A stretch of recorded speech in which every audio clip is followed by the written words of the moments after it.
Hello viewers, it's me, Jason, the Apple What's It.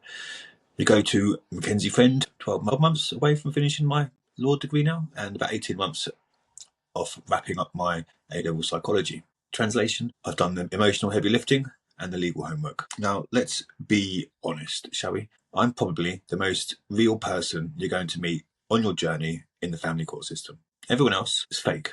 Fake plastic people. The kind of people who smile with their teeth but stab you with a Latin phrase. Me, I'm sarcastic with a dash of humour that hits you like a custody order on Christmas Eve. While the rest of them, well, stuck up so far up their own asses, their pretentious asses, that they need a court order just to find daylight. I'm here breaking it down. They baffle you with the science. I help you unravel the complexity and then teach you how to deliver that complexity to the court in a way that gets results. I teach you the rules of the game, not the nonsense people post on Facebook groups, but the real rules, the ones that matter. And if you follow them, stay disciplined and don't let the emotions run the show, you'll put yourself in a position to achieve a successful outcome in your case. Now, this week, I got a call from someone asking a very good question. He said, Jason, what is it?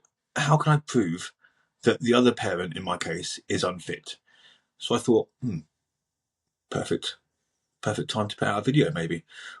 Or in this case, a full breakdown with my take on it, which is what you're watching. So if you're in the thick of it, in the thick of a custody battle, and you're gunning for sole custody or sole decision making over your kids, one of the ways people think they can prove that this is by trying to prove that the other parent is unfit. Now, hold your horses, because before you go running to the court with a laundry list of complaints, let's just have a reality check. If you want to prove someone's unfit to be a parent, you'd better come to court with legitimate reasons. And I'm talking serious stuff, like think paedophilia, crimes against children, Class A domestic violence, the kind you can prove, not the kind that on your mate's WhatsApp feel might have happened. Someone who's off their rocker and has suicidal ideation with a documented track record of psychiatric assessments to back it up.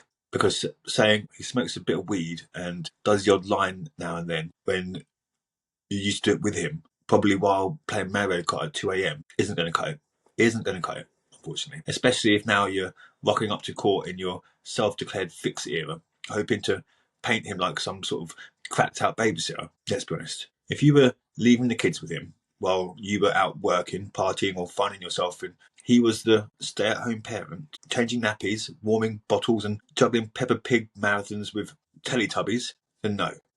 You don't get to rewrite history just because you two fell out. Unless the man suddenly morphed into a danger to life and limb, you don't get to decide he's not now fit just because you're done with playing happy families. The court isn't there to serve your personal revenge. It's here to make sure the children have a relationship with both parents, unless one of those parents is genuinely dangerous. Wanting to exclude the other parent from your kid's life because you don't like them anymore, what can I say?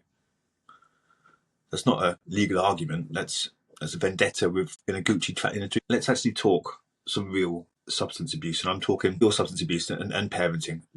Two things that should not be in the same sentence, like priest and TikTok, or influencer and tax return.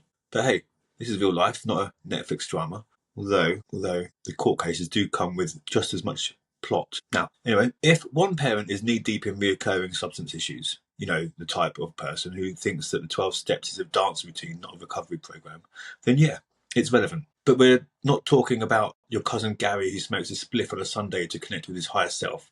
We're talking proper Olympic level abuse, the kind where that your dealer knows the kid's birthday because they've been around that long. Yeah, and here's where it gets spicy.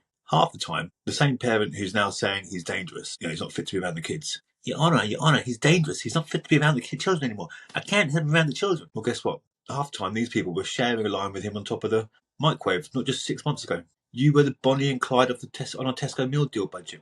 And now, suddenly, you're Mother Teresa because you've downloaded a mindfulness app and got clean for 3 weeks. Listen, if you've been doing the drugs with him, you don't get to act like you're now reporting Pablo Escobar to the police. You knew exactly what he was, what he did, and probably where he hid it. The only reason you're calling him unfit now is because the relationship's gone south and you've rebranded yourself as a healing empath on a co-parenting journey. Let's call it what it is. Let's just call it out. It's weaponized self-righteousness. That's what it is. Weaponized self-righteousness. Now, courts aren't stupid. They can smell hypocrisy like a vegan smells bacon. If you're saying he's not safe around the children, but you left them in his care every Friday night so you could get your lashes done or go for a drink or drink a bottle of prosecco like it was a water of Roman orgy, then you're going to have to explain what exactly changed. And spoiler alert, the answer can't be he annoyed me. Now, solutions. That's what you need. Family court needs solutions. I'm not here just to take the piss, and I'm quite good at that, but I'm not here to just do that. We do want this guy to get better. Rehab, therapy, drug testing, you name it. We want him to show up clean, focused, and not talking to invisible dragons. But if he's failing tests, skipping sessions, and his urine is so diluted it could pass as Evian, then yeah, it's fair to say he's not ready for unsupervised visits. But here's where the court's genius comes in. They don't just say, right, that's it, he's out forever. No, they say, prove it. Clean up, show up, and grow up. Parenting's not a right, it's a responsibility. It's not about being perfect, it's about not being a risk. So if you're genuinely worried for your kids, bring receipts. If you're just bitter because he moved on with a woman who wears Crocs and calls herself Crystal Healer, maybe rethink your strategy. Because court isn't a therapy session. It's a place for facts, not feelings. And judges, they've heard it all. They've heard it all before. They're not shocked when someone fails a drugs test. They're shocked when someone passes one. Yeah. So that's the reality. So let's talk about abuse. And not the type, he gave me a funny look in 2014 type, no.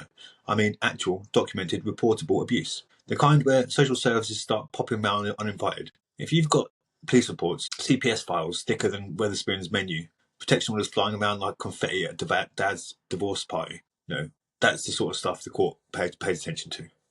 Now, don't get me wrong. I'm definitely not saying someone's automatically unfit because their name shows up on a police report. Sometimes it's just Karen from next door calling 999 because you shouted too loud during EastEnders. But if there's a pattern, and I don't mean a one-off domestic row over who finished the last hobnob, I mean a proper, consistent, aggressive, violent behaviour. When there's markers on the house, there's markers on each of you. Then yeah, that's when alarm bells ring louder. The alarm bells would be ringing louder than your ex's drama posts on Facebook. But here's where people start to lose the plot. Oh, he's abusive. Really? Based on what? Because he told you to calm down during an argument and you watched a TikTok and said, that's gaslighting. Let's not water down the word abuse so much so real victims start getting drowned in your nonsense. If it's not backed up by evidence, police logs, medical reports, actual human witnesses who weren't also drunk at the time, then you're not proving abuse. You're writing a fanfic. If the other parent has a criminal conviction for something serious, like hitting the kids or strangling the dog or punching holes in the walls like a Poundland Hulk, that stuff matters. Bring it, show it. But here's the kicker.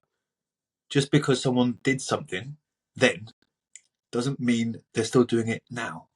And that's the court's approach. They're not in the business of dragging up ancient history unless it's still relevant today. This isn't a soap opera. Nobody cares what he did during the Bush administration unless he's still doing it now. And let's be honest, if half of the time someone says he hit the child, it turns out he tapped him on the bum once in 2009 for sticking a fork in a toaster. Now, clearly, not great parenting, sure, but let's not pretend he's Joseph Fritzl because he gave a little Timmy a clip around the ear when he was 3 and for trying to feed the cat bleach. Courts are looking at current fitness, present day, right now. So if the dad's got a bit of a dodgy past, sure, bring it up. But unless he's still dangerous, unpredictable, or unstable, don't expect the judge to throw him in a dungeon. The system wants to rehabilitate, not eradicate. They're not just going to cancel him like he tweeted something dodgy in 2010. No. They're going to cancel him like they've cancelled Ricky Gervais. No. They're going to cancel him like they've cancelled Andrew Tate. No. So yes, abuse is serious, but let's keep it in context. Let's be accurate. Because when you throw false, exaggerated claims at the court, not only does it make you look unhinged, it also does a disservice to the real victims, men and women, who are actually in danger.